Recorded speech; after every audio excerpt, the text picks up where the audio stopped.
Ave Maria, cheia de graça, o Senhor é convosco. Bendita sois vós entre as mulheres, e bendito é o fruto do vosso ventre, Jesus. Santa Maria, Mãe de Deus, rogai por nós, pecadores, agora e na hora de nossa morte. Amém. Pai, do Filho e do Espírito Santo. Amém. O misterioso número deve designar algum homem, pois o agiógrafo adverte que é um número de homem. E como faz isso, né? Como é que a gente chega a decifrar dessa forma? Porque os gregos e os hebreus, eles atribuíam um valor numérico a cada uma das letras do alfabeto. Então, um nome de uma pessoa, por exemplo, eles podiam colocar, né, organizar a partir de um número, porque a letra significava a letra, ou a letra também significava um número. Então, esse procedimento, que é a chamada numerologia judaica, era muito usada entre os povos do Mediterrâneo, né? Por exemplo, até em Pompeia, no sul da Itália, foi encontrada a inscrição: amo aquela cujo número é 545. Então, para não dizer o nome da pessoa, né, aí ele colocava 545, né, que aí juntando as letrinhas, somando o valor numérico de cada letra, a pessoa chegava nesse número. Não sei por que ele colocou assim, às vezes ele não podia dizer quem é. Então ele colocou um número.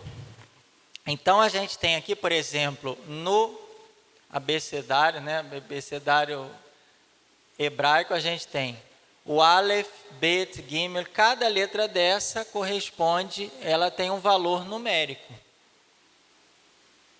Então corresponde a um número, né, que vai lá de 1 a 900, que é a última letra, né? Vai de 1 a 9, depois de 10 a 90 e depois de 100 a 900. Entendeu? Você tinha que colocar as letras e fazer a soma. Então, ó, de 1 a 9, de 10 a 90 e de 100. Não era de 1 assim, de 1 a até o final 23, né, letras. Não. Era dessa forma aqui, de 1 a 9, 10 a 90, 100 a 900. Bom, São João, no Apocalipse 13, 18, usou esse modo obscuro de falar. Por quê? Porque provavelmente ele proferiu um juízo sobre um monarca do Império Romano e ele não queria incorrer no crime de lesa majestade, nem tornar seus leitores suspeitos disso. Por quê? Era um momento de perseguição. A igreja estava sendo perseguida principalmente pelo Império Romano. O livro do Apocalipse podia cair em mãos de pagãos que, se compreendesse a alusão à autoridade, se vingariam dos cristãos, e a primeira perseguição já tinha sido desencadeada por Nero no ano de 64.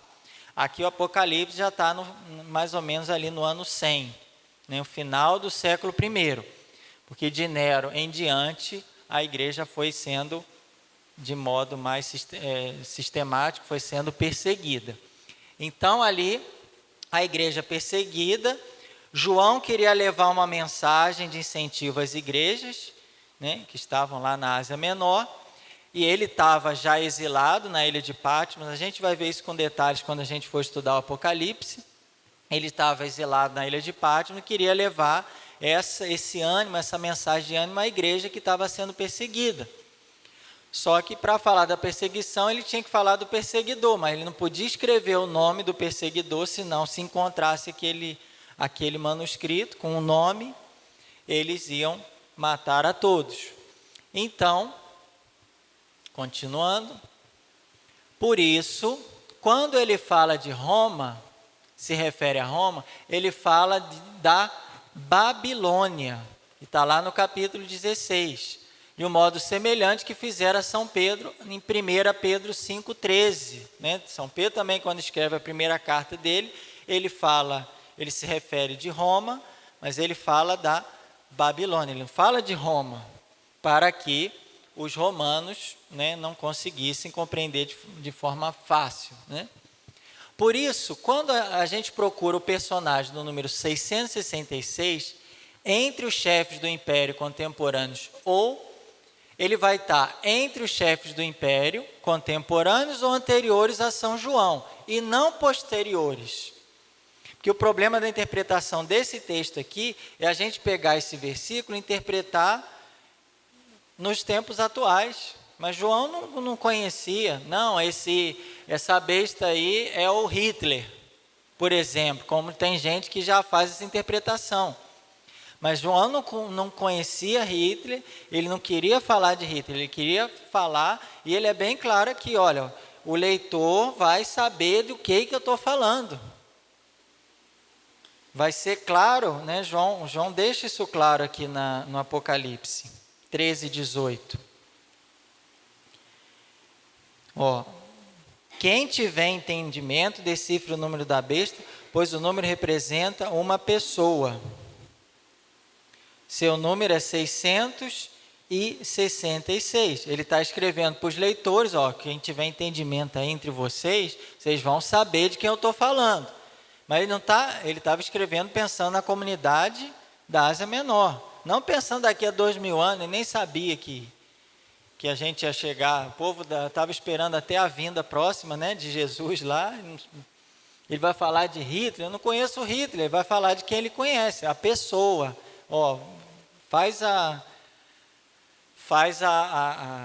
Decifra o enigma, vocês vão saber de quem que eu estou falando. Se os leitores do Apocalipse não tivessem certo conhecimento do homem mencionado, nunca poderiam decifrar o enigma proposto. Então, a gente vai achar esse enigma no vocabulário grego ou no vocabulário hebraico, porque as pessoas estão familiarizadas com esse escrito no tempo de João. E é ali que a gente vai encontrar a solução.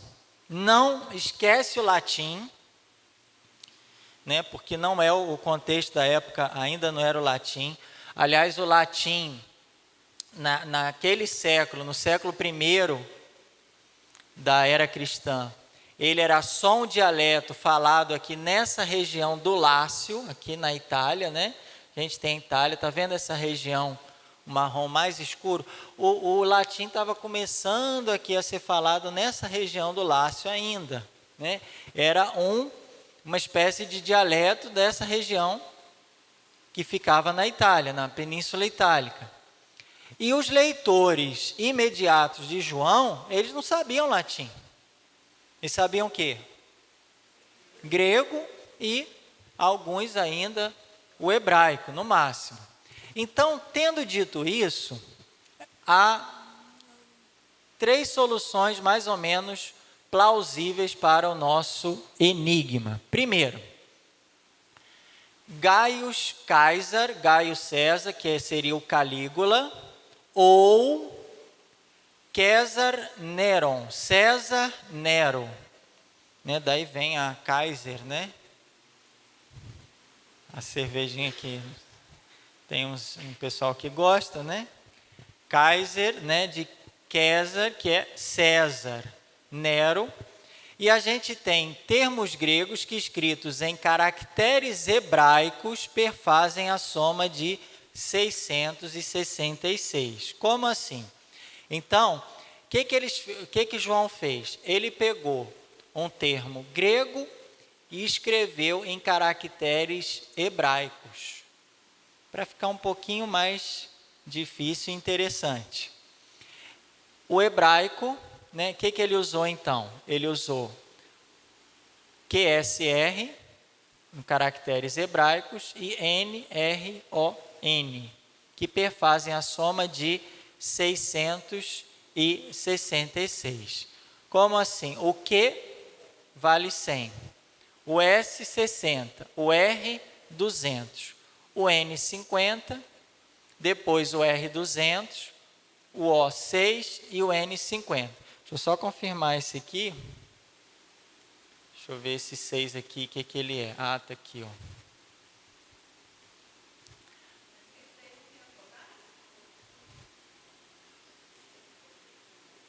6. Deixa eu ver aqui. No hebraico não tem, no grego é que vai ter. E ele escreveu um termo grego com caracteres hebraicos. Então, somando aqui 100 mais 60 mais 200 mais 50 mais 200 mais 6 mais 50. Porque a vogal e A, ela não se contava em hebraico. Naquele tempo, somente a vogal O, ela tinha um valor, que não é vogal, seria a letra O, que ela tinha um valor numérico. Agora, e A não se contava em hebraico, não tinha um valor. Por isso que esse E, esse A aqui, né, somente o O que tinha um valor numérico. Esse aqui é o resh e o finalzinho o N. Então, naquele tempo, quando 666, espera aí, vamos ver, é uma pessoa, está perseguindo a igreja, e é 666, naquele contexto, conhecendo a língua grega e hebraica, eles tinham condição de fazer decifrar esse enigma, de fazer essa ligação do número com o nome. Tá? Eu estou intrigado com aquele ozinho lá ainda. Deixa eu ver aqui o que ele... Ah, tá aqui. Tem esse quadro aqui, César Neron. Então, olha lá. Aqui são os caracteres em hebraico. Tá vendo? É porque isso aqui, o ozinho não é uma vogal, é uma consoante. Porque para fazer o O, deixa eu ver se eu... Porque aqui não tem... O O, ele é tipo... Ele é a letra Vav. Deixa eu conferir só para... Isso. Aqui, é o Vav. Para fazer o O, eu tenho que fazer essa letra aqui e colocar um pontinho em cima para fazer o O. Ele não é uma vogal, ele é uma consoante. Mas ele tem som do O. Mas ele é um Vav com pontinho em cima, ele é o O, para fazer o O. Por isso que ele vai aparecer aqui. Né? Então, o que João faz? Ele pega o nome César Neron, tira o A e o E, porque no hebraico não tem vogal, tira o A e o E, e deixa só as letras em hebraico com o valor numérico que elas têm. Então, o Q seria 100, o S 60, o R 200, o N 50, o R 200 de novo, o V que forma o O 6 e o N 50, que essa letra é o Vav, que com pontinho em cima fica O, que é o Neron, entendeu? Tirou o A e o E. Nossa, mas isso aqui para a gente saber é impossível.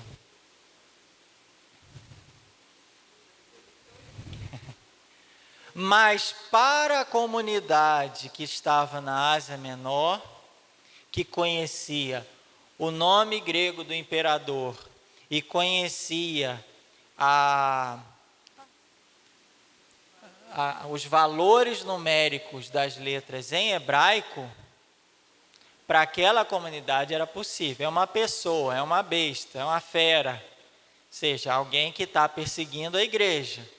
E é uma pessoa, peraí, 666, dá o que isso aí? Ah, peraí, dá uma soma.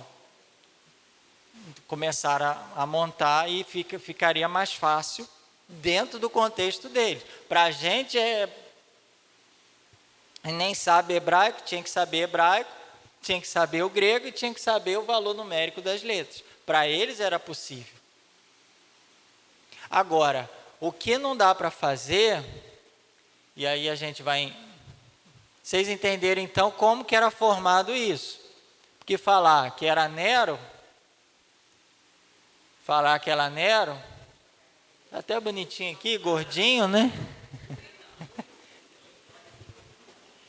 Só de olhar você já fica... O olho dele é de mal, né? Esse ou esse aqui? Olha o queixinho. Então, vocês entenderam como que é decifrado esse enigma? Vocês já sabem decifrar o enigma? QSR-NRON. É o nome grego com caracteres em que língua? Em hebraico, que tem um valor numérico. Esse valor numérico, a soma desse valor dá César Nero.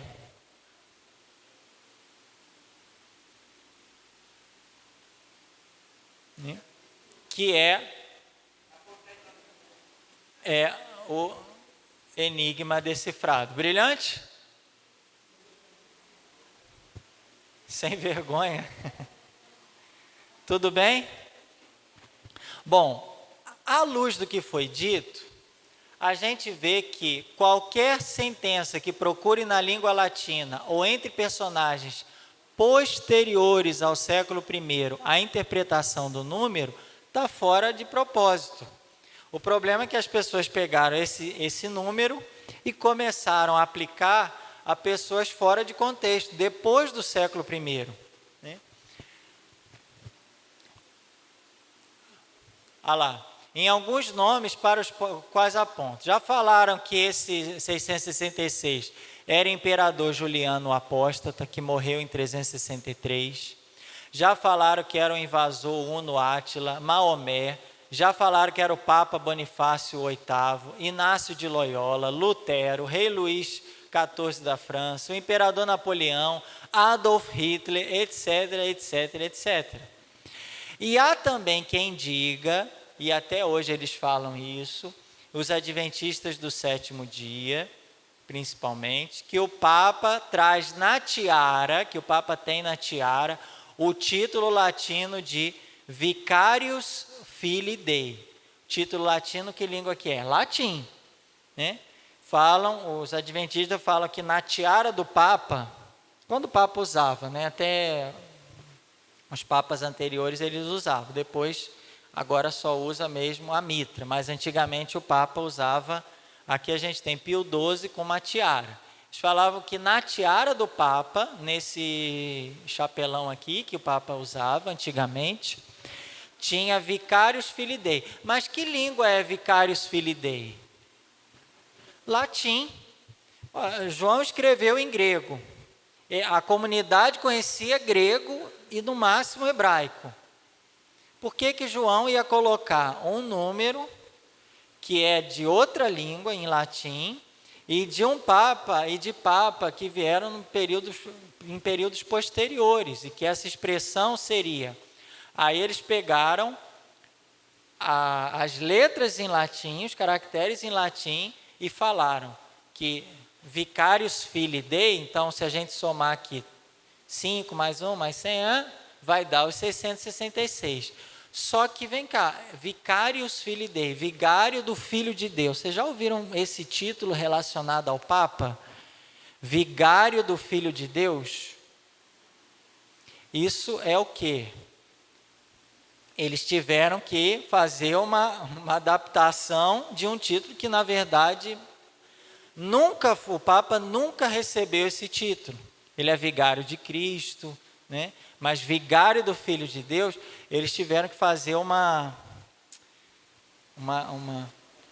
adaptação mesmo, né? Forçada, né? Forçada para que esse título pudesse dar o número 666 e falar que é o Papa, que é a fera, que é a besta, etc., lá do Apocalipse. Vocês estão entendendo que isso já é uma interpretação forçada do texto, né? E os adventistas fazem um pouco essa interpretação.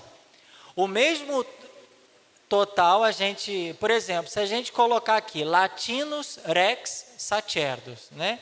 O rei sacerdote latino, também vai dar 660. Se a gente for começar a fazer, a forçar a interpretação, acho que qualquer um aqui vai ser a besta do Apocalipse, né? Porque aí a gente, não, vou tirar esse sobrenome aqui, vou colocar só o nome e o último nome que vai dar 660. Aí todo mundo vira, se quiser, qualquer um poderia ser a besta do Apocalipse. E na verdade, a tiara do pontífice não traz inscrição alguma. Não tem inscrição, muito menos essa aqui. Quanto ao título que se costuma atribuir ao Papa, é de Vicarius Christi, né? Que é vigário de Cristo. Eu não sei que ano que o Papa parou de usar. Você lembra, Padre Alcides, o ano que os papas não usaram mais a tiara? Mas eu não lembro, por exemplo, de Paulo VI, eu acho que já não usava mais a tiara, né? Paulo VI. João 23, eu acho que ele não chegou a usar ainda, porque ele gostava muito de paramentos, mas eu acho que depois a gente pode pesquisar isso aí. Eu já não conheço o Papa com tiara. Hã?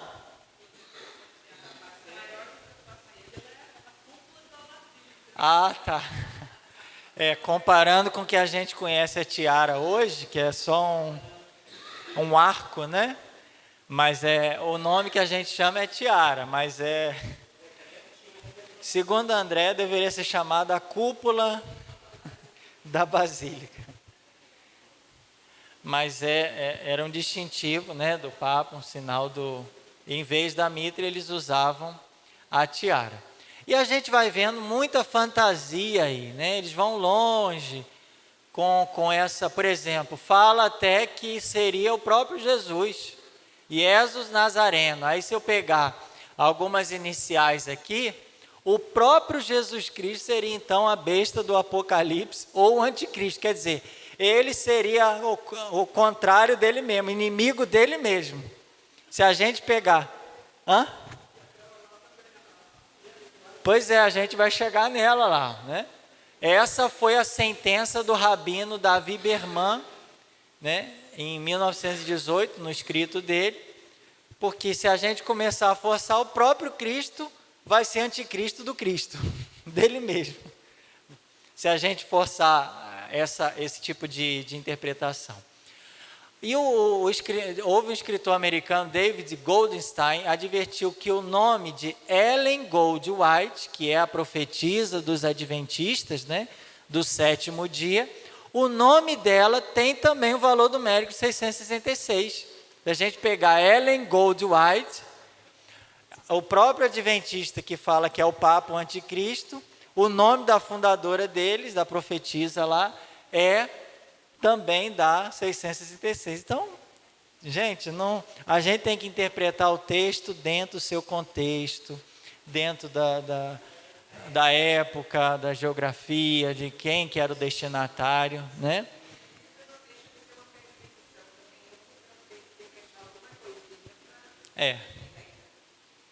Então, vocês estão vendo que a gente não pode chegar e isso, vocês vão ver assim, ainda mais interpretação de Apocalipse na internet é o que tem. Então, a gente tem que tomar muito cuidado para ver em quem que está interpretando, para a gente não cair no erro e nessas, né, forçações de barra aí, com relação à interpretação.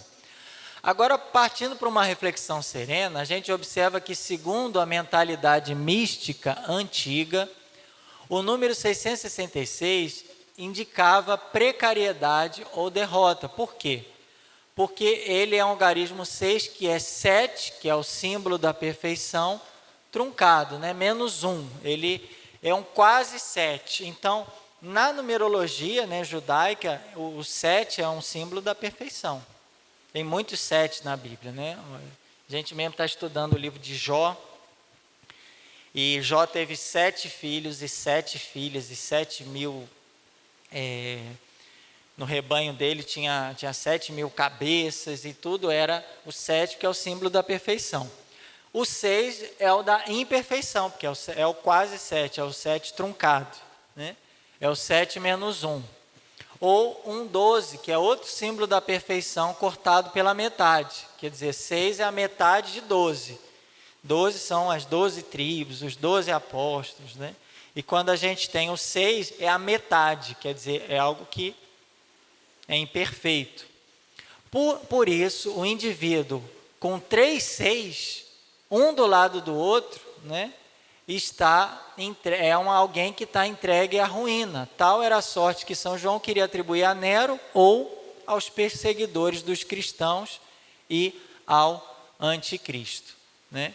Então, em oposição ao 666 está o número 888, que é a soma das letras gregas do nome Jesus, né? Se 6 era a imperfeição, 8 é 7 mais 1, designava a perfeição em toda a sua ênfase. Por isso, 3 8 justapostos simbolizam as riquezas da sabedoria e bondade do Redentor, né? Daí vem também, por exemplo, o 8º dia da criação, né? Que a criação foi no primeiro dia e no 8º dia é o dia da nova criação, né? No 8º dia também levavam lá para circuncidar, né? O filho, homem que nascia era circuncidado e recebia o nome no 8º dia. Então esse 8º dia é símbolo também da perfeição, né, da nova criação realizada por Cristo. Bom, então, só para fechar essa parte do 666, ver esse quadrinho aqui, vamos ver se a gente falou tudo. Vicarius Filii Dei, mas João não sabia latim. Isso aqui a gente já falou. O imperador Nero, né, ou César Nero, é a melhor opção. Não, aqui a gente já falou tudo. Tudo bem, gente? Até aqui alguma dúvida? Ellen Goldwhite, Adolf Hitler, até o nosso nome, se a gente for lá fazendo latim, vai dar alguma coisa aí. Se a gente quiser forçar, tudo vira 666. Hã? Tem que, vamos ver se a gente consegue fazer 888 e não 666. Tá bom? Tranquilo? Canarana veio aí, hein? Nova Nazaré, não, tá lá ainda, não vieram hoje. Chavantina, não, tá lá ainda. A próxima, quem sabe? Mas o pessoal não fez propaganda, vocês não falaram nada, vocês estão... Não fala nada, não. Só... Não, mas aí puxa demais a gente. Porque é 90 quilômetros daqui para lá? Por que não puxa? Porque a ideia aqui era puxar Chavantina, que é uns 80 quilômetros, né? Por aí, né? Mais 80, né? Puxa Chavantina, que é 80, puxa Canarana, que é 90, e puxa Nova Nazaré, que é mais quanto? Oi? 50, 60, há controvérsias aqui. 666 não, né?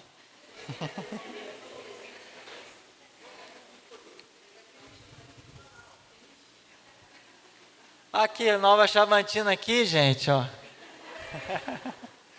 Só que não. Isso aqui é porque aí a gente já tem lá a forania central, né? E aqui, forania norte, já tem a possibilidade de um. Se a gente conseguisse puxar, é melhor. Porque se me puxar muito, aí eu não dou conta. Mas eu não... seria um prazer dar lá também, mas é que realmente fica puxado.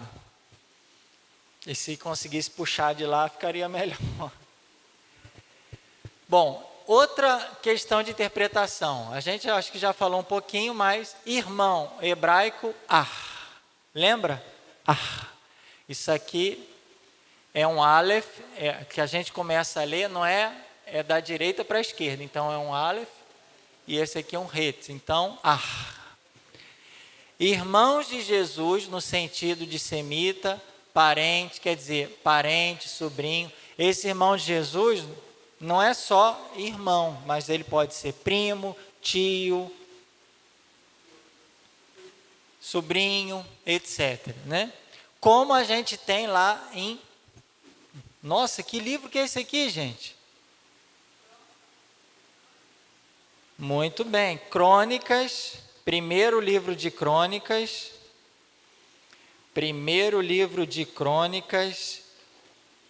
capítulo 23.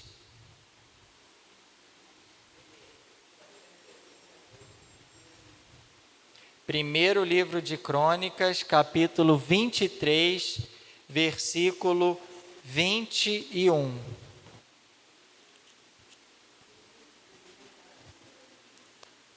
Vinte e três, 21.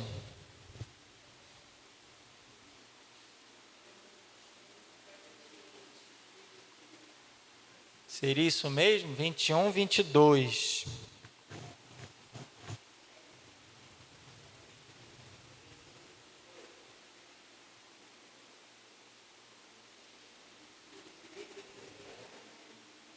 Filhos de Merari, que são Moole e Muzi. Filhos de Moole, Eleazar e Cis.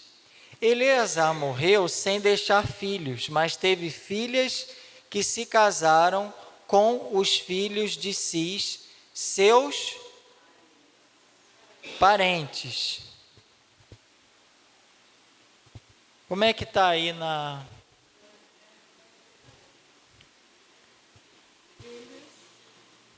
Tá seus parentes, também tá seus parentes. Aqui já estão todas... Olha o xarope. O senhor ali que está com tosse, né? Tá tudo seu parente? Seus parentes. Esses parentes aqui, eles usam a palavra irmãos. Mas como que irmão vai casar com irmão? Porque não é irmão. Irmão designa também outros graus de parentesco, como nesse caso seriam primos. Só que aqui a tradução já colocou parentes mesmo, né? Com os filhos de Cis, seus parentes. Filhos de Muzi, Moole, Éder e Jerimote, 3. Então aqui, irmãos, né? Se são parentes, pode ser primo, tio, sobrinho, não necessariamente irmãos, como também em Jesus, né? A gente tem lá, por exemplo, Tiago, Judas, José e Simão são, diz a Bíblia, irmãos de Jesus, mas a gente já viu que eles são primos de Jesus. Os pais deles são tios de Jesus, irmão lá de São José, filho de Eli, que é José e Cleofas, né? Ou Alfeu. Eu mandei até esse quadrinho lá no grupo dos irmãos, os irmãos de Jesus que são os primos, os irmãos primos, vamos dizer assim, né? Então a gente tem que ter cuidado a interpretar, porque tem que saber que a palavra irmão designa parente. E eu não posso falar que irmão necessariamente é irmão na Bíblia, tá? É um problema também de interpretação. Aí os nossos irmãos, né, protestantes, né, falam que Nossa Senhora teve outros filhos porque há um erro aqui de interpretação da Bíblia.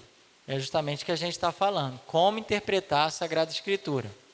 Outra coisa, sábado, sétimo dia, o dia do repouso, é o sétimo dia para os hebreus, por isso não devemos ficar presos ao dia em si, mas o que ele significa, que é a questão dos adventistas do sétimo dia, que eles estão apegados ao dia, e não ao significado desse dia, porque o nosso sábado é o domingo, ou seja, o nosso dia de glorificar a Deus, de louvar a Deus, o nosso dia de repouso, o nosso sétimo dia, vamos dizer assim, é o domingo.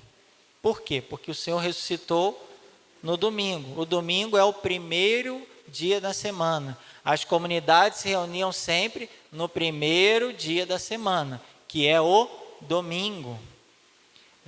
O sábado agora, que é o sentido do sábado, a gente vive no domingo, que é o sentido do repouso, é o sentido de destinar um dia para glorificar e louvar o Senhor.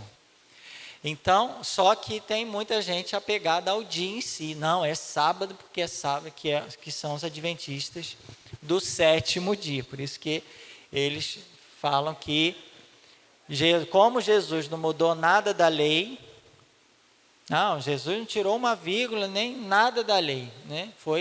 Jesus manteve a lei. Então, eles pegam esse texto e interpretam que é para a gente cultuar o sábado. Por isso que na sexta-noite ele já para as atividades, fica sábado e domingo vive um dia normal. Domingo também é descanso, porque eles pegam o nosso domingo, né? Então acaba descansando também no sábado, na sexta, né? Sábado e domingo. Mas isso é o problema de quê? Interpretação. Eles interpretam o sábado ao pé da letra. E tem um documento belíssimo do Papa João Paulo II, São João Paulo II, Domini Dies, que fala do sentido do domingo. O dia do Senhor, o nome do documento, né? Domini Dies. Né, Padre Cid? Dies Domini, que é o dia do Senhor, Dies Domini, que vai dar todo o sentido do domingo, por que existe o domingo, qual o sentido, é muito bonito. Por que passou do sábado para o domingo, né? Se antigamente era no sábado, por que nós hoje vivemos essa experiência no domingo? Então, esse vale a pena ler, para a gente entender o significado do domingo, Dies Domini. Bom, novas descobertas arqueológicas dos povos vizinhos ao povo judeu, com relação à interpretação do texto dentro do ambiente originário. Então, até nosso irmão está falando, se descobrisse mais coisas, como é que é seu nome mesmo? Paulo. Se descobrisse mais coisas. Quanto mais coisas vai descobrindo, pelo menos até hoje, vai confirmando toda a nossa espiritualidade, toda a nossa doutrina, toda a nossa fé. E é o que foi realizado. Por exemplo, houve descobertas arqueológicas dos povos vizinhos ao povo judeu, que ajudou e iluminou a gente a entender melhor o texto, por exemplo, de Gênesis, capítulo 1 e capítulo 2. Verdade, até o dilúvio, haviam já histórias de outros povos que eles tinham também uma espécie de dilúvio. Então, a gente vai percebendo que a influência da cultura e dos outros povos também na hora da redação da Bíblia. E aqui é interessante porque depois a gente vai ver esse texto melhor aqui, mas olha só. Em Gênesis fala que primeiro Deus criou o quê? Deus criou a luz, tá? Deus criou a luz.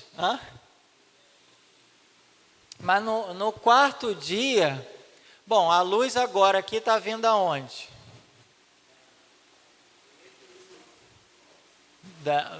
A energia está desligada aqui, a luz. Está vindo aonde a luz que é? Do sol. Bom, aí a gente vai lendo o texto. Bom, primeiro Deus criou a luz, o dia e a noite. Depois, no quarto dia, Deus criou o quê? O sol. E agora, hein? Como que ele criou a luz e depois ele criou o sol? Tinha que ir primeiro, na nossa concepção, né, no estudo, para ter luz, eu tenho que criar primeiro o sol. Né? Como é que tem luz sem sol? Né? Aí depois ele criou o céu e as águas, né? Separadas, porque ele criou água em cima e criou água embaixo. A água de cima é para chover. água de baixo que depois vai dar origem aos rios e mares, etc.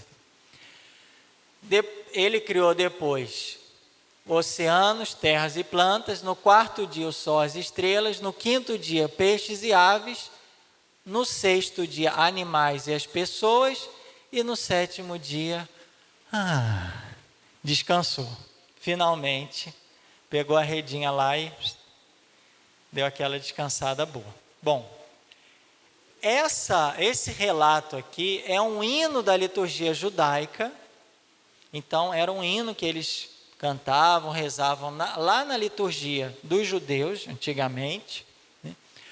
Para quê? Para definir o preceito do repouso no sétimo dia. Né? O importante desse texto, além de falar que Deus criou todas as coisas, é falar que Deus descansou. Porque se eu falar na liturgia, Deus descansou, então eu tenho que descansar também. Porque se Deus descansou, então o homem também merece, precisa do seu descanso.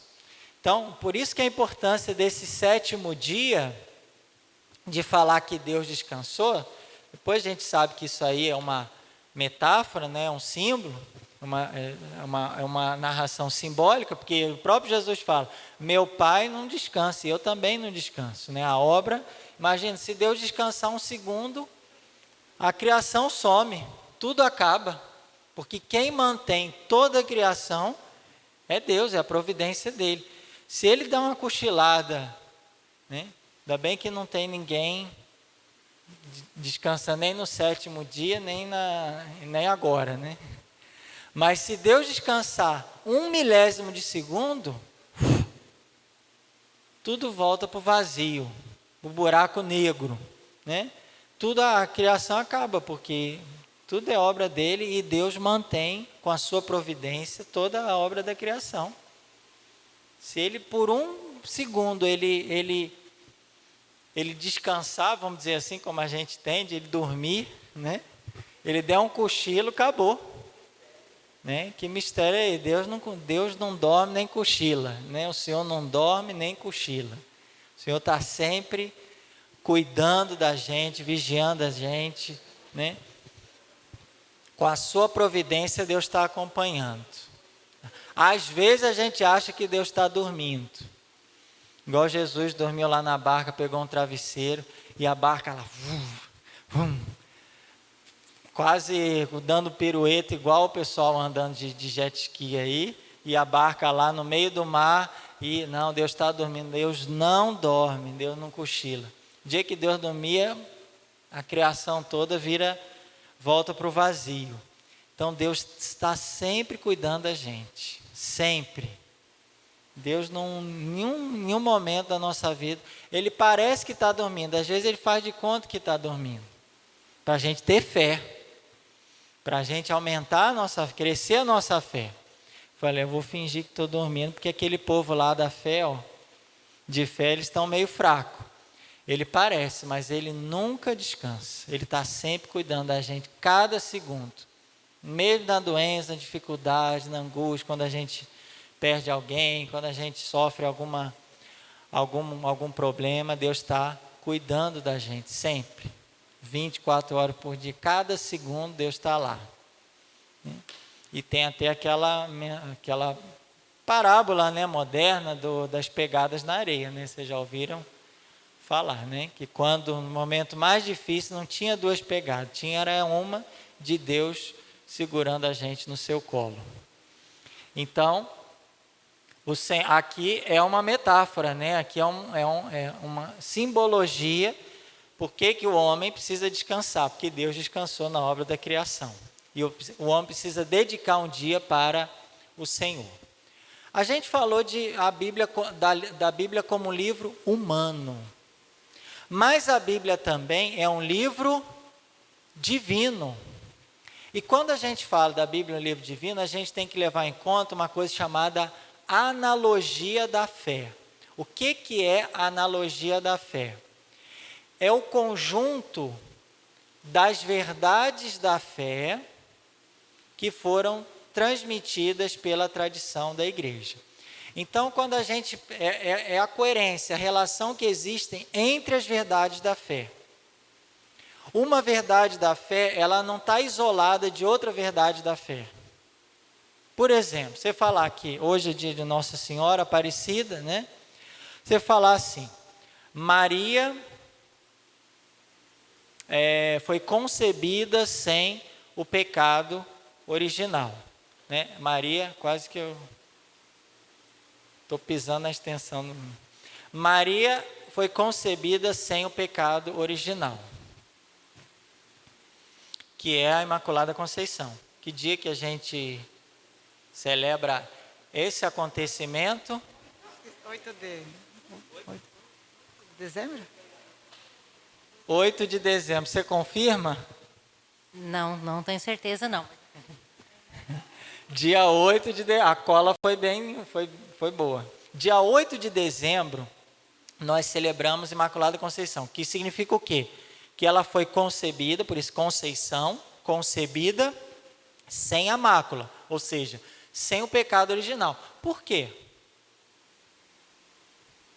Por que ela foi concebida sem o pecado original e a Andréia foi concebida com o pecado original? Porque ela foi gerada por Divino Espírito Santo, não é? Porque ela Foi para gerar o filho, Jesus com o Divino Espírito Santo. Porque ela gerou Jesus e o Divino Espírito Santo. Por que ela foi concebida? Eu acho que Deus já tinha um propósito, E qual era o propósito de Deus? ser a mãe de Jesus. Muito bem, está certo e está certo também, porque ela é mãe de Deus. Então, a verdade da fé que foi declarada pela igreja, por exemplo, que ela é mãe de Deus, no século V, é uma verdade de fé. Maria é mãe de Deus? É, porque Jesus é Deus. Se eu falar que não, eu estou negando, não é nem a maternidade de Maria, é a divindade de Jesus. Eu estou falando que Jesus não é Deus. Se ela é mãe de Jesus e Jesus é Deus, então ela é mãe de Deus. Essa é uma verdade de fé que foi proclamada no século V antes de Cristo, depois de Cristo, que antes não tinha como proclamar nada. Bom, aí foi proclamado que ela, é um outro dogma mariano, que ela foi concebida sem o pecado original, certo? Isso já foi proclamado no século XIX. Maria concebida sem pecado original e Maria mãe de Deus, a gente viu que são duas verdades de fé, mas que elas estão ligadas, uma depende da outra. Por que ela foi concebida sem o pecado original? Porque ela é mãe de Deus. E Deus preparou uma morada, uma habitação para o nascimento de Jesus, que é Deus. Então, vocês estão vendo que uma verdade de fé está ligada à outra, porque ela é mãe de Deus, ela foi concebida sem o pecado original.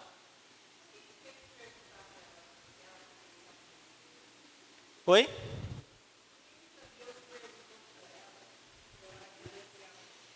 Porque nós somos livres, e ela poderia ter dito não. Deus tem um plano e um projeto para cada um de nós. E às vezes a gente fala não. Às vezes vem um anjo anunciando, olha, vai ter uma formação lá, um aprofundamento bíblico, né? Vem anunciar. Ai, hoje eu não posso. Hoje não dá, né? Maria, sendo livre, porque ela é um ser humano com a liberdade, com vontade, com inteligência, como nós. Não é porque ela nasceu sem pecado que ela nasceu já tudo programado igual um robô. Não, ela é um ser humano dotado de inteligência, vontade e liberdade como nós. Ela poderia ter dito não?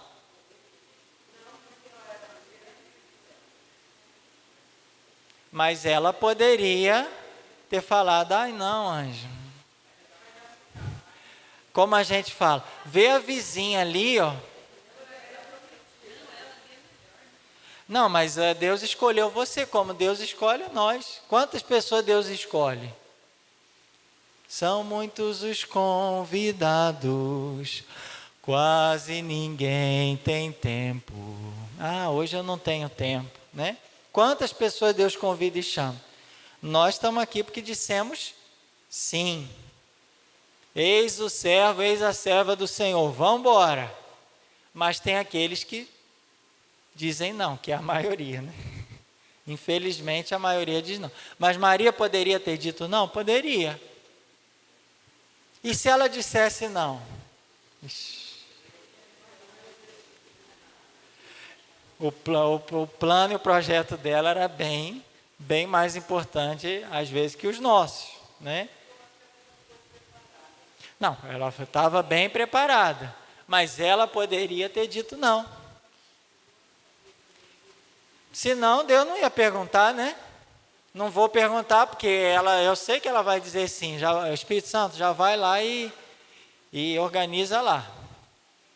Já vai lá e, né, faz o grande milagre da fecundação no seio de Maria. Porque eu sei que ela vai dizer sim. Não, mas o anjo perguntou, você aceita ou não? Ela não tinha preguiça. E ela conhecia muito bem a lei.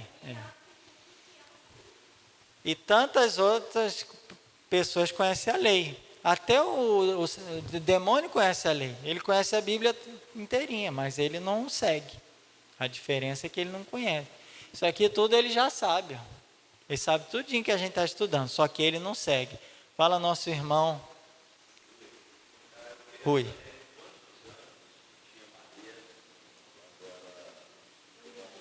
Quantos anos Nossa Senhora tinha quando deu à luz a Jesus? Ali, naquele tempo, pela cultura daquele tempo, uma menina casava ali por volta dos 14 anos. Quantos anos você tem? 13? Por aí. Era mais ou menos, olha para ela ali, a idade dela ali. 13, 14 anos, por aí. Por volta dos 14 anos. Você faz 14 quando? Ano que vem, né? Ano que vem, mas não vai casar ainda não, né? Mas na cultura daquele tempo, era normal uma menina de 14 anos, por exemplo, casar. Essa idade ela já estava meio que prometida, já mais ou menos já sabia, já estava preparando as coisas para 14 anos casar. E aí o anjo veio visitá-la, né?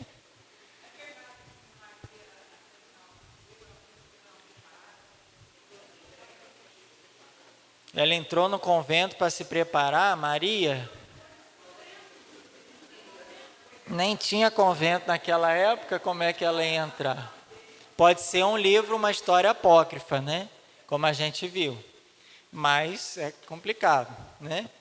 Ela foi para o salão, né? Ela...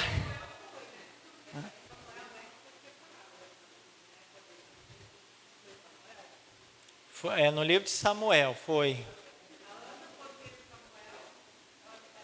Tinha alguns primogênitos eram separados e faziam votos e tudo, né? Oi? Normalmente eram homens mais, né? E Maria não foi o caso dela. Mas como é que é seu nome? Luísa. Tudo bem. Luísa. Luísa Maria, não? Maria Luísa? Não. Só Luísa, tá bom. Então, o que é a analogia da fé? É o conjunto das verdades de fé que eles estão interligados. Há uma relação entre as verdades de fé. Uma verdade de fé, se Jesus é Deus, isso é uma verdade de fé. Maria, mãe de Jesus, então Maria, mãe de Deus, é outra verdade de fé que depende de eu proclamar que Jesus é Deus. Se Jesus não fosse Deus, Maria não seria mãe de Deus, seria mãe do homem Jesus, vamos dizer assim. Então vocês estão vendo que uma verdade de fé, ela está relacionada à outra. Por que? Agora sim. Então, quando a gente lê a Bíblia, a gente tem que levar em conta a analogia da fé. O nome é meio diferente, que é o nome na teologia, mas ele significa isso, que as verdades de fé, elas estão interligadas. E elas são transmitidas pela tradição oral da igreja e o seu magistério, que está a serviço da palavra de Deus. Como assim? Vamos explicar. Quando a gente fala da fé, né, das verdades de fé, a palavra de Deus, ela foi escrita primeiramente? Não. Ela foi o quê? Pregada, né? Ide e anunciai. Jesus não falou assim, ide e escrevei. Jesus falou, está escrito aqui? Jesus mandou alguém escrever alguma coisa? Não. Nunca vi. E Jesus escreveu alguma coisa? Também não. Hã? Na areia lá, eu nem sei se ele desenhou, se ele escreveu, né? Aí fica por conta da imaginação, porque ali não tem como a gente falar nada, né? Mas Jesus, cuidado aí, segura firme. Jesus não escreveu nada, e Jesus não mandou ninguém escrever nada. Ele falou, ide anunciar, ide batizar. Não falou porque era para escrever. Falou para alguém fazer papiro? Ide fazer muito papiro, porque a Bíblia vai ter 1.700 páginas. Então, haja papiro e pergaminho. Já vai com um rebanho de 2.000 cabeças aí, porque haja folha da Bíblia e o churrasquinho para acompanhar, né, Paulo? Cada página era um churrasquinho. O que acontece? Essa palavra de Deus, ela não foi escrita, ela primeiro passou por uma tradição que a gente chama tradição oral. Tradição oral. Ou a gente chama simplesmente tradição da igreja. O que é tradição? Significa transmissão. Uma coisa que vai passando de um para o outro, de geração em geração. No caso de cristão para cristão. Então, é igual eu estou aqui com, né, o celular. Vou pegar o celular, vou passar para o André, que vai passando. As pessoas vão morrendo, outras vão nascendo, né? Então, com certeza, quem vai continuar aqui é a Luísa. Porque a gente vai primeiro que ela. E ela que vai dar continuidade no curso bíblico. Aqui em Água Boa e quem sabe em Canarana. Por isso ela tem que prestar muita atenção. Por quê? Porque a gente vai embora. E ainda bem que a gente vai embora, que vai chegar uma hora que a gente vai querer, mesmo se não for embora assim, vai querer ir embora. Não estou aguentando mais. Meu Deus. Né? O que acontece? Essa tradição oral, que são as pregações, os documentos, os concílios, as catequeses, tudo isso aí é uma parte importante da Igreja Católica, que vai sendo um caminho pelo qual a palavra de Deus vai sendo transmitida. Ou o Senhor não fala também através da catequese do Papa? Fala, através do concílio. Não é verdade de fé? Por exemplo, Pio XII, aquele Papa com aquela tiara lá, proclamou que Nossa Senhora subiu ao céu de corpo e alma. Está lá no céu de corpo e alma. As outras pessoas que já se foram, que estão no céu, estão como lá? Só a alma. Jesus, que ascendeu aos céus, e Nossa Senhora, que subiu aos céus, estão lá de corpo e alma. Isso está na Bíblia? Nossa Senhora subiu de corpo e alma. Está escrito na Bíblia? Mas não é uma verdade da nossa fé? Sim, mas que não veio pela Bíblia. Ela é fundamentada na palavra, mas ela veio pela tradição da igreja. Pela fé da igreja que foi transmitida e que chegou até nós, através de concílios, catequeses, documentos escritos, né, de papas, de bispos, de santos, tudo isso foi trazendo a fé da igreja até nós. Porque a gente não tem só a Bíblia. Por exemplo, eu coloquei aqui o Catecismo da Igreja Católica, pela qual a palavra de Deus, a revelação de Deus chega até nós pela tradição oral, pela tradição da igreja, que é o catecismo, pela tradição escrita, e a revelação chega até nós também pelo magistério, que está a serviço da palavra e da tradição. e que não vai falar nada contrário, nem a palavra, nem a tradição da igreja. Magistério, o que é magistério? O ensinamento, né? Então, o ensinamento oficial da igreja, ele também é um canal pelo qual nos chega a revelação de Deus. E é ele que mantém viva, né, essa palavra e a tradição oral. Então, tradição oral, tradição escrita, magistério. É o tripé. A Igreja Católica, ela está fundamentada nesse tripé. Ela tem a base desse tripé. Igual aquele tripé ali, ó. Tira um pé, o que vai acontecer? Vai cair. Tira 2 pés. Piorou, né? O que acontece com a tradição? Por exemplo, nossos irmãos protestantes, eles tiraram a tradição oral e tiraram o magistério vivo.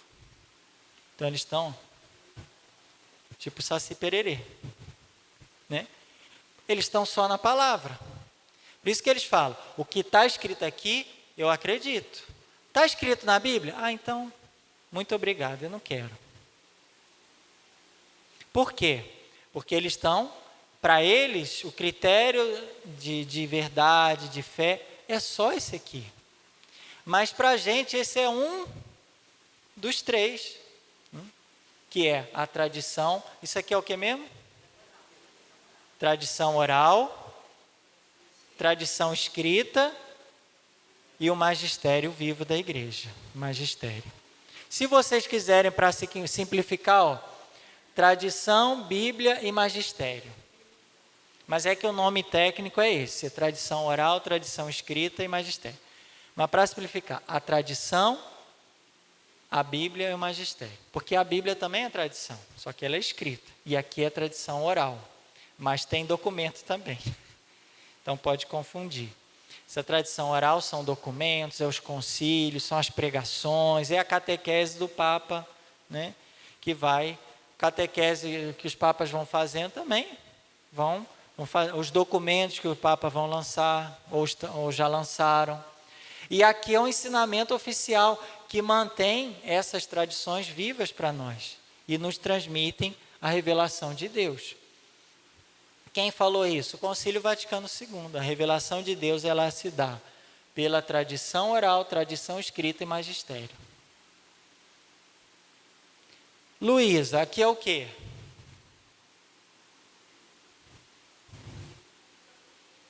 E aqui? Tradição oral. Mas aqui tem documento, tem muita coisa escrita aqui, mas a gente chama de tradição oral. E aqui? Fechou com chave de ouro. Pronto. Esse é o tripé. O católico, ele tem essa base aqui, ó. É o tripé.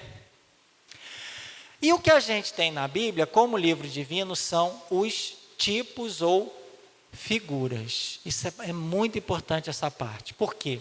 Nós temos na Bíblia pessoas, coisas e fatos que são imagens ou tipos de realidades futuras.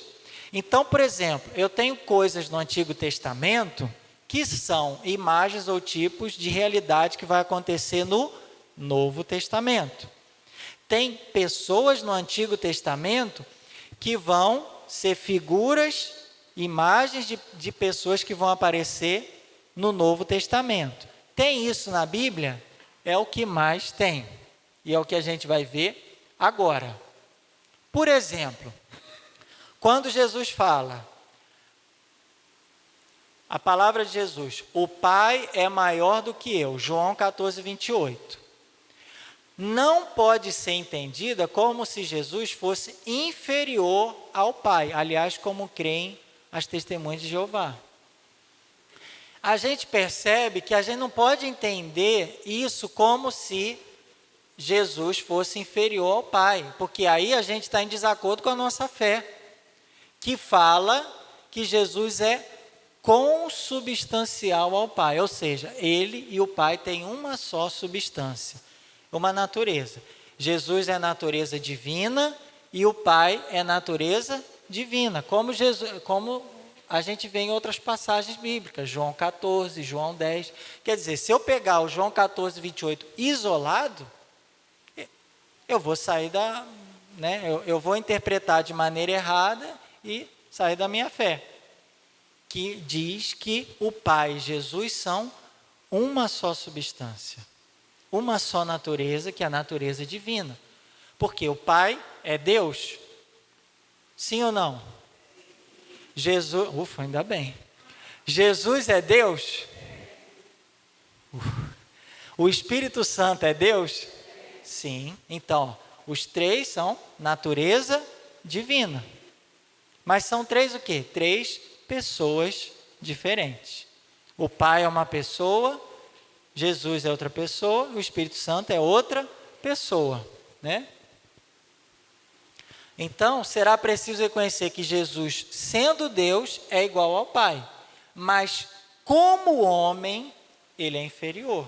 Porque o Pai não tem a natureza humana. Natureza humana é algo criado por Deus. E essa natureza humana que é inferior. Então, a pessoa de Jesus é uma pessoa divina e a natureza de Jesus é divina. Só que tem um detalhe, Jesus também é homem. E Jesus tem uma natureza humana. E é essa natureza humana que é inferior ao Pai, vamos dizer assim. Não é que a pessoa de Jesus é inferior, porque Jesus é Deus. Mas ao falar da natureza humana de Jesus, da humanidade de Jesus, essa sim é inferior ao Pai, porque foi o Pai que criou. Então a gente tem que ler essa passagem dentro do contexto da nossa fé, entendendo que Jesus é Deus, mas a natureza humana dele que é inferior. Ah, então agora entendi. Senão a gente não entende esses outros textos que falam que Jesus e o Pai são um. Eu e o Pai somos um. Uai, como que eu e o Pai somos um e depois você fala que é inferior? Calma lá, vamos entender dentro da nossa fé. Você e o Pai somos um, porque você é divino e o Pai é Deus, é divino. Agora, a natureza humana de Jesus, essa sim é inferior ao Pai. Não é que a gente pode dividir, mas a pessoa de Jesus é uma só com duas naturezas. Bom, mas aí tem uma imagem aqui, ó. O que é isso? É uma imagem, essa imagem é chamada de ícone, né? Que o ícone, ele é uma imagem, vamos dizer assim, mais teológica, simbólica, do que estética, né? A beleza do ícone não está nos traços, não é uma beleza exterior, mas é uma beleza simbólica. Por isso que ele parece assim tão diferente, a gente não entende muito. A gente vê uma imagem assim tem até um ícone lá no fundo. A gente vê uma imagem de Nossa Senhora toda maquiada, né? Com batom, com blush, né? É uma beleza com base, né? Tem até o primer, que é o primeiro, depois vem a base, depois vem não sei o quê, né? É uma beleza externa. O ícone, ele quer trabalhar uma beleza interior, uma beleza teológica, uma beleza através dos símbolos, né? Por isso que a gente nem fala que o iconógrafo, ele não pinta, ele escreve o ícone, porque isso aqui é como se fosse uma teologia, né, simbólica. Esse ícone aqui, que é o ícone da Santíssima Trindade, mais ou menos ali por volta do século XIV, é da tradição oriental, de Rublev, né, ele foi escrito por Rublev. Agora eu queria saber de vocês, quem é o Pai, quem é o Filho e quem é o Espírito Santo? Porque esse é um dos ícones mais famosos da Santíssima Trindade, mais bonitos que existe da Santíssima Trindade, é esse aqui. E aí? Esse aqui é quem? Ela está fazendo. Esse aqui do meio. O do meio é o Pai. Por quê? Por causa do Pai? Por causa do sinal da cruz? E aí? Bom, O que o do meio está fazendo? O do meio aqui, ó. Bom, os três têm asas, as três asas se tocam, né? Eles têm o mesmo rosto, mesma natureza, mesma substância. Eles trazem uma espécie de cetro, né? Sinal de poder, os três, um cetro vermelho. Não dá para ver muito bem, mas um cetro avermelhado aqui. Muito bem. Esse do meio aqui, ele tem a roupa um pouquinho diferente dos outros dois. Ele tá com o que isso aqui? Parece o que isso aqui? O que parece isso aqui?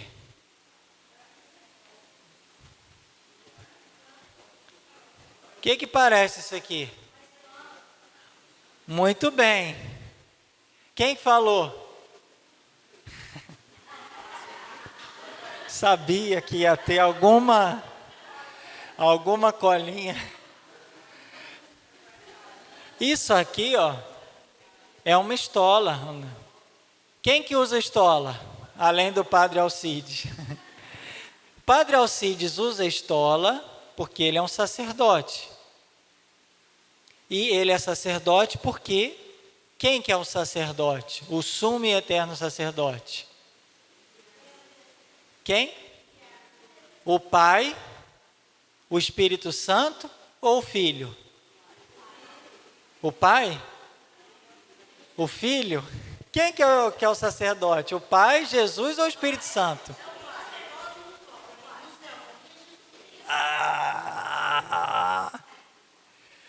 O sacerdote, o sumo e eterno sacerdote é Jesus. Ele que é o sacerdote, ele aliás é a vítima, né? Que ele se ofereceu, mas ele se ofereceu. Quem que ofereceu o sacrifício na cruz? Jesus.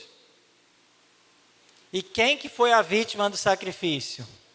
Jesus.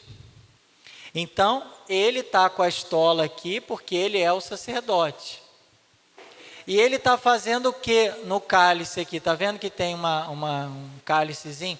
Ele está com os dois dedos abençoando. Quem que abençoa? Padre Alcides e Jesus. O Padre Alcides abençoa porque Jesus abençoa e consagra, né? Então a gente tem um cálice, aqui um cordeiro, está bem pequenininho, mas seria um cordeiro.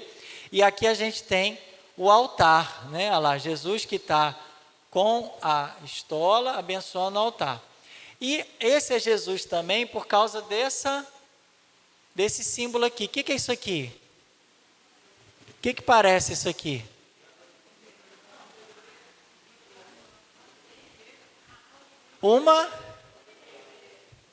Não sei se é uma oliveira, mas a oliveira é o quê? É uma árvore. E Jesus, né, a cruz é a árvore da vida. Assim como teve a árvore lá do Gênesis, que levou à morte, a cruz é a árvore da vida, né? Então, tem uma árvore aqui simbolizando também a cruz do Senhor, Jesus, tudo aqui fala de Jesus. Bom, sobrou duas pessoas agora. E agora, hein?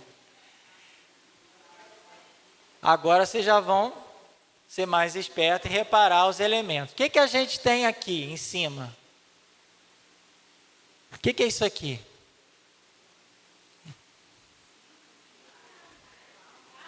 Uma casa, muito bem. A casa é de quem? Do Pai. Então, esse aqui é o Pai. A casa do Pai, né? Mas vocês já estão mais... Bom, aqui sobrou, né? O que é isso aqui?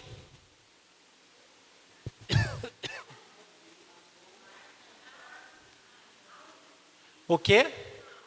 Não. Uma montanha. Uma montanha. Lembra lá do profeta? Que o Senhor, olha, suba lá na montanha e fica lá esperando que eu vou passar.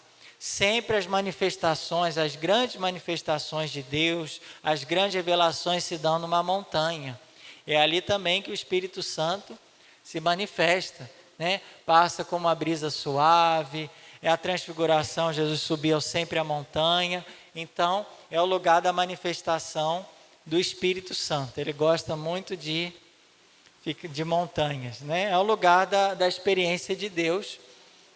E tem outros elementos, mas a gente vai deixar para vocês pesquisarem depois. Mas é muito bonito esse ícone. E os três têm o mesmo rosto. E o filho está voltado para o pai olhando para o filho, e o Espírito Santo já esperando ser enviado para descer, né, à igreja e até nós e continuar a missão do filho. Mas isso é só para despertar a curiosidade de vocês para outro assunto, que é a iconografia cristã, que é maravilhoso. Bom, a gente está falando de imagens, de figuras, de tipos. A primeira figura que aparece na Bíblia, né, o primeiro homem que aparece na Bíblia já é Adão. O primeiro Adão recapitula toda a humanidade e Jesus Cristo é um novo Adão que recapitula toda a humanidade em si. Como vai trazer essa imagem, quem vai falar para a gente é Paulo na carta aos Romanos, né? Adão é figura de Cristo, Cristo é o novo Adão, que vai recapitular todas as coisas em si. Que Adão tinha o poder, né, de dar nome às coisas, e Jesus tem o poder também sobre todas as coisas. Toda a criação está sob o seu senhorio e sob o seu poder. Então, Adão é figura de Cristo. Quem quiser, depois vai lá em Romanos 5:14. Eu quero, então vou logo agora. 5:14, mas vou rapidinho, que a hora passa. A morte reinou de Adão a Moisés, mesmo sobre os que não pecaram, à maneira da transgressão de Adão, o qual é figura daquele que havia de vir. E os padres da igreja têm textos extraordinários dessa relação entre Cristo e Adão.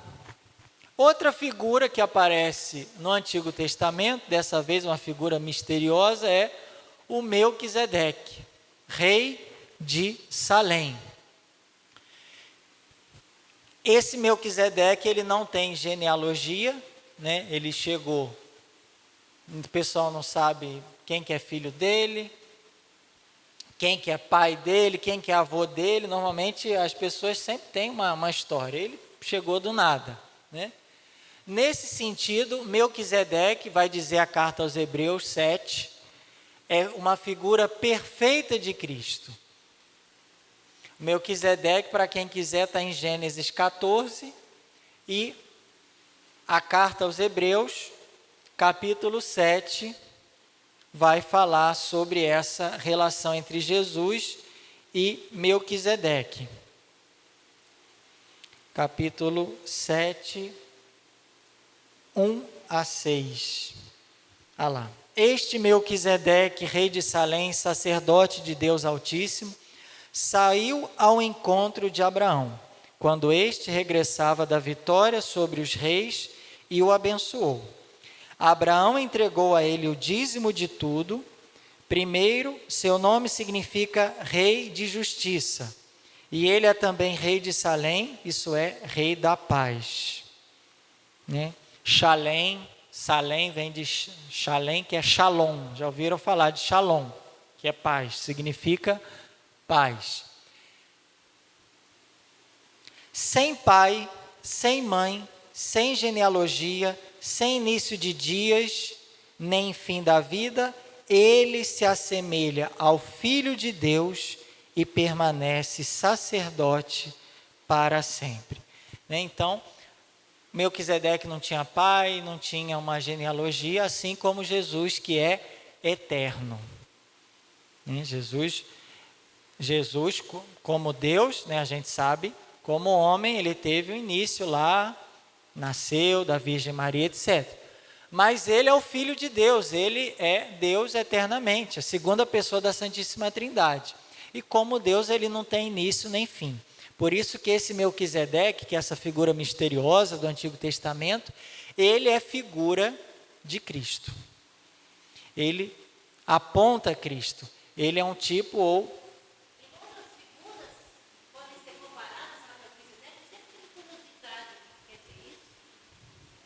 Não. Esse é um rei misterioso que aparece para quem Abraão paga o dízimo e tal. E ele não tem genealogia. Ele é uma figura que... Tem outras figuras misteriosas assim...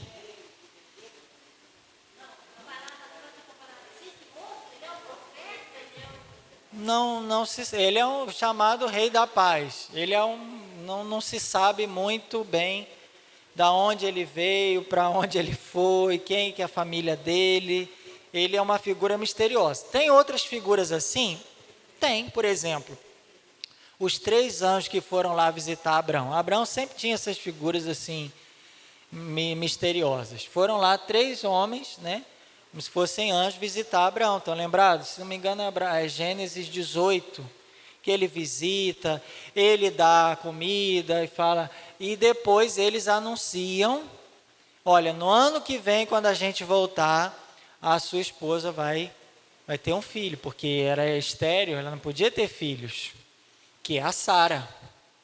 E aí o que acontece? O que Sara faz? Qual que é a reação da Sara?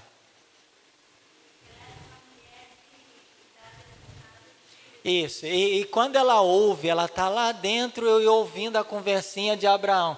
O que ela faz? Vamos ver aqui, ó. Parece que aqui, qual a reação dela? Risadinha, ela dá uma risada. Ela dá uma risada, ela falou, eu? Tá brincando? Eu ter filho nessa idade?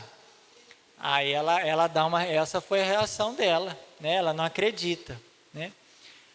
Outra figura do Antigo Testamento famosíssima é o Cordeiro da Páscoa, que é a figura de Cristo.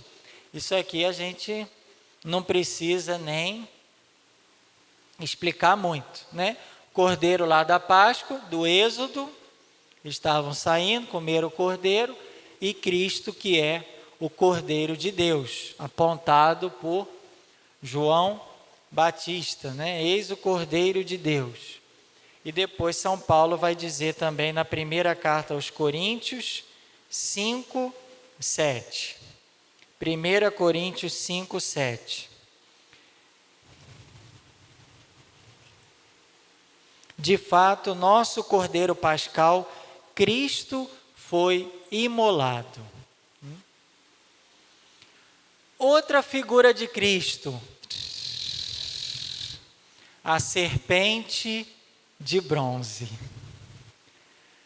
que está lá em Números 21, 4 a 9. As pessoas começaram, essa passagem é interessante, essa aqui, Números 21, de 4 a 9.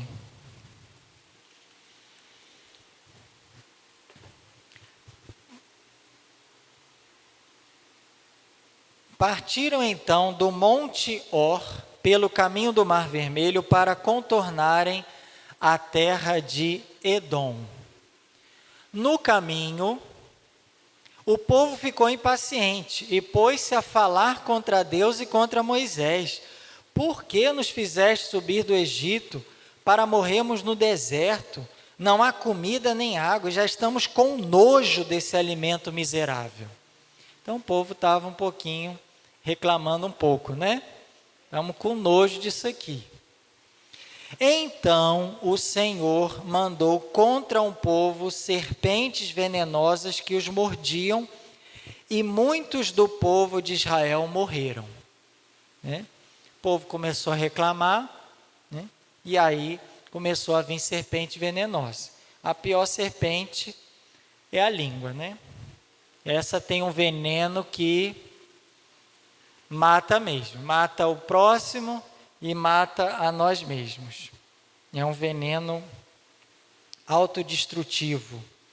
O povo foi até Moisés e disse: pecamos falando contra o Senhor e contra ti. Roga ao Senhor que afaste de nós a serpente. O povo reconheceu que eles pegaram pesado um pouco, né? Contra Deus e contra Moisés. Então Moisés orou pelo povo e o Senhor disse a Moisés: faze uma serpente ardente e coloca-a sobre uma haste. Todo que for mordido, mas olhar para ela, ficará com vida. Moisés fez uma serpente de bronze e a colocou sobre a haste, e quando alguém era mordido por uma serpente e olhava para a serpente de bronze, ficava curado. Então, João vai pegar essa passagem e vai fazer a interpretação, que essa serpente de bronze, ele vai dizer, assim como Moisés levantou a serpente no deserto, o Filho do Homem será levantado, e todo aquele que acreditar nele não perecerá, mas terá vida eterna. Esse acreditar é olhar, porque para João, olhar significa acreditar, ter fé.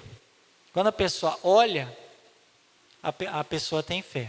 Por isso que o cego, né, quando Jesus curou o cego uma vez lá, ele começou a enxergar só vulto, daqui a pouco viu, parece que umas árvores andando, aí depois... Por quê? É o processo da fé, que é um processo de catequese. A gente começa não enxergando nada, a gente vem para cá sem saber nada, não tendo fé nenhuma, enxergando só... Aí começa. Parece que eu estou começando a entender as coisas. Estou começando a ver, estou começando a ter fé. E assim é o processo de fé. Até que o cego falou, agora eu estou vendo claramente. E por quê? Porque para João, para o evangelista João, no evangelho de João, a fé é um olhar, é uma visão das coisas, das realidades. Então o mundo todo está cego. Ele olha as coisas acontecendo, só que ele não vê nada. Eles olham, mas não veem. Eles olham, mas não têm fé. Todo aquele que olhar para o crucificado, para o Filho do Homem levantado na cruz, quer dizer, esse olhar significa todo aquele que tiver fé. Que a fé é a posse daquilo que a gente não vê, das coisas invisíveis, né?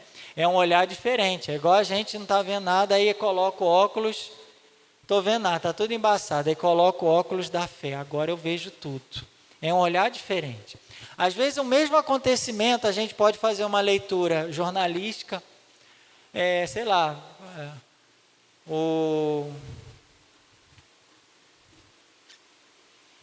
ver um acontecimento aqui que pode ter... Na verdade, tudo na nossa vida. Eu tropecei. Pá. Eu posso falar, eu tropecei, ou eu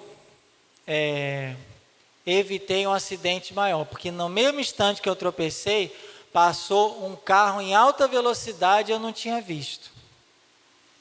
Então, falar, eu tropecei, é um olhar puro, simples, humano. Falar, olha... Deus permitiu que eu tivesse evitado de morrer nesse dia. Isso é olhar de fé. Então, às vezes, a mesma coisa ela pode ser olhada de modo superficial, jornalístico, né? Como a gente vê por aí, e um olhar mais profundo. Qual o significado desse acontecimento na minha vida? Uma doença, posso falar, Inácio ficou doente.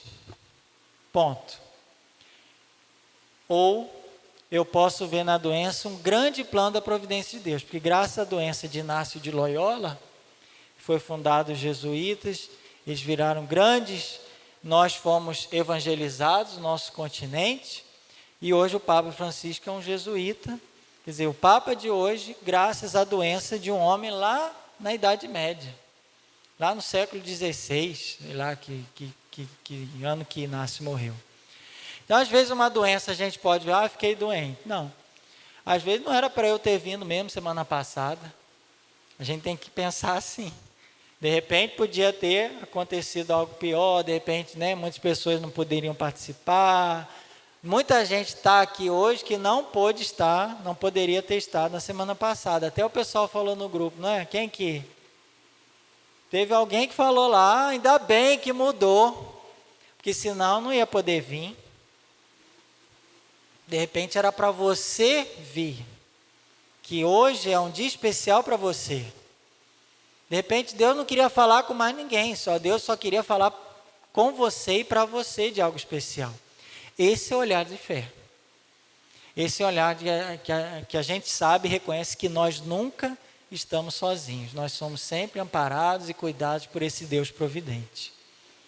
Então a gente tem que começar a olhar com esse olhar, a olhar com fé a nossa vida e as coisas à nossa volta. E isso faz toda a diferença. Gente, tudo na nossa vida, nada é por acaso. Nada é por acaso, nada é em vão. A gente está aqui, não é por acaso. E o olhar da fé faz a gente entender isso. E vamos que eu quero terminar pelo menos essa parte hoje, só falta 10 minutinhos. Correto? Para dar meio-dia. Outra coisa mas já estou terminando. Porque o próximo encontro a gente já vai entrar nos evangelhos. Vamos falar dos evangelhos e aí já vamos começar a falar de um por um. Tá? Vamos fazer uma introdução geral e começar Mateus, Marcos, Lucas, João, até o Apocalipse. Quando a gente acabar o Apocalipse, aí a gente vai para Gênesis até o último livro do Antigo Testamento. Por quê? Para quem está chegando agora. Porque é mais fácil a gente estudar primeiro o Novo Testamento, que é algo mais próximo de nós, e depois estudar o Antigo Testamento olhando para o Novo, fazendo isso aqui que a gente está fazendo. Vendo o Antigo como figura, preparação, promessa de algo que já foi realizado. Então é mais fácil a gente estudar dessa forma. Por isso que o nosso caminho vai ser o Novo Testamento depois, e depois a gente vai para o Antigo Testamento. Uma outra coisa que a gente pode fazer com o texto sagrado é adaptá-lo ou aplicá-lo. Como assim?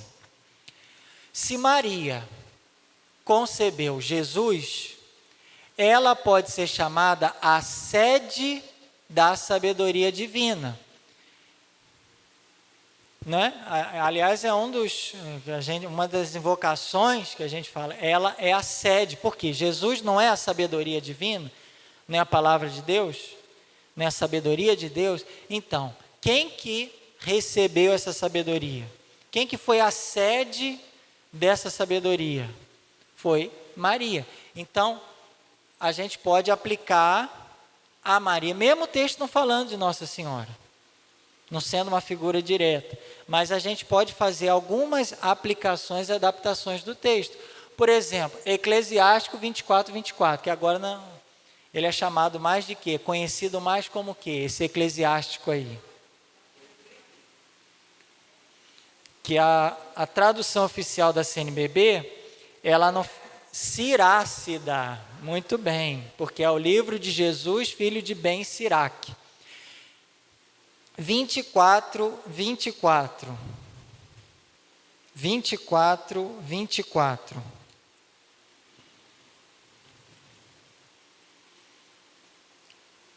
Sirácida 24:24, ou Eclesiástico 24:24, que é essa expressão aqui, muito bonita do livro, que diz o seguinte: sou a mãe do belo amor e do temor, do conhecimento e da santa esperança.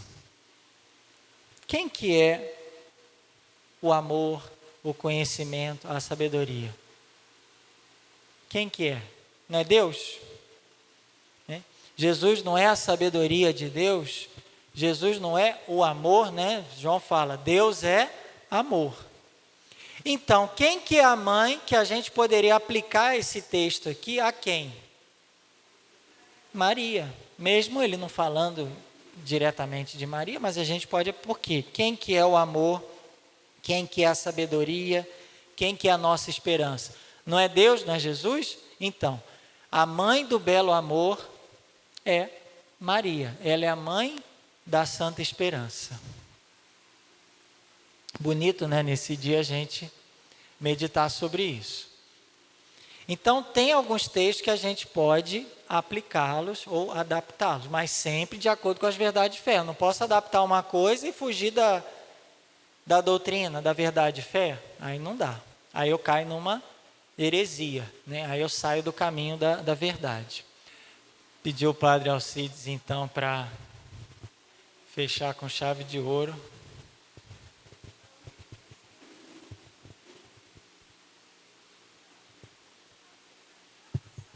Nós agradecemos de coração a presença do professor Alexandre e também de cada um de vocês. Inicialmente a gente tinha até certa dúvida, depois ficamos muito contentes com a presença. Dizia um santo chamado Jerônimo, né? Desconhecer a Bíblia é desconhecer a Deus.